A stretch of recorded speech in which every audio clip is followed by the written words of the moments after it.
வணக்கம் சகோ, இது உங்கள் டிஎஃப் தமிழ் மூவி டைம். இன்னைக்கு ஆச்சி பாலாஜி அவர்கள் டைரக்ஷன்ல நம்ம சூர்யா அவர்கள் ஹீரோ நடிச்சிருக்க கருப்பு படத்தை பத்தி தான் பார்க்க போறோம். ஃபர்ஸ்ட் கருப்பு படத்துடைய கதை என்னன்னு பார்த்தறலாம். படத்துடைய ஸ்டார்டிங்ல கேரளாவுல இருந்து ஒரு அப்பா அவருடைய பொண்ணு கூட்டிட்டு அவருடைய பொண்ணுடைய ட்ரீட்மெண்ட்டுக்காக சென்னைக்கு வராரு. அதுவும் அந்த பொண்ணுக்கு ஒரு மேஜரான ஆபரேஷன் ஒன்று பண்ண வேண்டியது இருக்கு. அதை பண்ணணும் அப்படின்னா 60 லட்சம் ரூபாய்க்கு மேல செலவாகும். அந்த ஆபரேஷன் மட்டும் பண்ணலைன்னா அவருடைய பொண்ணு இறந்துருவாங்க. அதனால ஊர்ல இருந்து வரப்பவே 60 பவுன் தங்கத்தை எடுத்துட்டு வராரு. சென்னைக்கு வந்து இறங்கினதுமே 2 திருடங்க அவருடைய பேக்கை திருடிட்டு ஓடிடுறாங்க. அதுக்கப்புறம் போலீஸ் ஸ்டேஷன்ல கம்ப்ளைண்ட் கொடுத்து அந்த திருடங்களையும் பிடிச்சி நகையும் மீட்டுறாங்க. ஆனா நகையை நாங்க உங்ககிட்ட நேரடியாக தர முடியாது, இதை கோர்ட்ல போய் தான் நீங்க வாங்கிக்கணும் அப்படின்னு சொல்லிடுறாங்க. அதனால கோர்ட்ல ரொம்பவே ஃபேமஸான ஒரு வக்கீலா இருக்க பேபி கண்ணன் என்னும் ஆஜி பாலாஜி அவர்கள் கிட்ட போறாரு. அதுக்கப்புறம் ஆஜி பாலாஜி அவர்கள் கோர்ட்ல வாதாடுறாரு. ஆனா வாய்தான்னு நாட்கள் உருண்டோடுதே தவிர அவருடைய நகை அவருக்கு கிடைக்கவே இல்லை. அவருடைய நகை கிடைச்சாதான் அவரோட பொண்ணோட உயிரை காப்பாற்றவே முடியும். கடைசியா தான் அவருக்கு தெரிய வருது ஆஜி பாலாஜி அவர்கள் இத்தனை நாளா நம்மளை ஏமாத்திருக்காரு அப்படின்னு.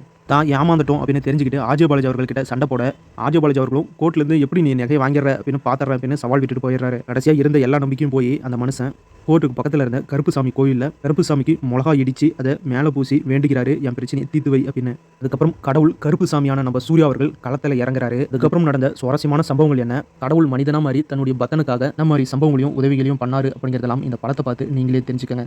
ஆஜி பாலாஜி அவர்கள் கருப்பு படத்தை ரொம்பவே சூப்பராக செதுக்கி கொடுத்துருக்காரு ஒரு சிற்பமா. படம் ஸ்டார்டிங்லேருந்து எண்டு வரைக்கும் ரொம்பவே சூப்பராக இருக்குது. அதுவும் ஆஜி பாலாஜியோட அந்த வில்லனிசம்லாம் ரொம்பவே சூப்பராக இருக்குது. ஆஜி பாலாஜி அவர்கள் அவருடைய வில்லன் கேரக்டர் ரொம்பவே சூப்பராக டிசைன் பண்ணியிருக்காரு. எதிர்த்து நிற்கிறது கடவுளாக இருந்தாலும் நான் ஒரு கை பாப்பண்டா அப்படிங்கிற மாதிரியான ஒரு வில்லனா ப்ளே பண்ணியிருக்காரு.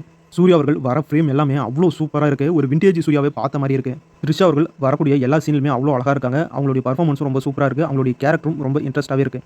டைரக்டர் ஆஜி பாலாஜி அவர்கள் எல்லா கேரக்டருமே ரொம்ப சூப்பராக இந்த படத்தில் யூஸ் பண்ணியிருக்காரு. படத்தில் வந்திருக்க அந்த ஃபேண்டசி சீன்ஸ் எல்லாமே ரொம்ப சூப்பராக ஒர்க் ஆயிருக்கு. டோட்டலாக ஆஜி பாலாஜி அவர்கள் டைரக்ஷனில் சூர்யா அவர்கள் ஹீரோ நடிச்சு ரிலீஸ் ஆயிருக்க கருப்பு படம் எப்படி இருக்குது அப்படின்னா ஒரு தரமான கமர்ஷியல் ஃபேண்டசி ஆக்ஷன் படம் அப்படின்னு நான் சொல்லுவேன். கருப்பு படம் ரொம்பவே சூப்பராக இருக்குது. இந்த படத்தை ஃபேமிலியோட பார்த்து கண்டிப்பாக என்ஜாய் பண்ணலாம். அந்த அளவுக்கு ஒரு ஒர்த்தான படம் தான். கண்டிப்பாக இந்த படம் எல்லாருக்குமான ஒரு படம். எல்லாருக்குமே இந்த படம் கண்டிப்பாக பிடிக்கும். அதுவும் சூர்யா ஃபேன்ஸ்க்குலாம் இந்த படம் 100% கண்டிப்பாக பிடிக்கும். இது வரைக்கும் ரிலீஸ் ஆனதுலேயே சூர்யாவோட தரமான ஒரு கம்பேக் படம்னா அது இந்த படம் தான்.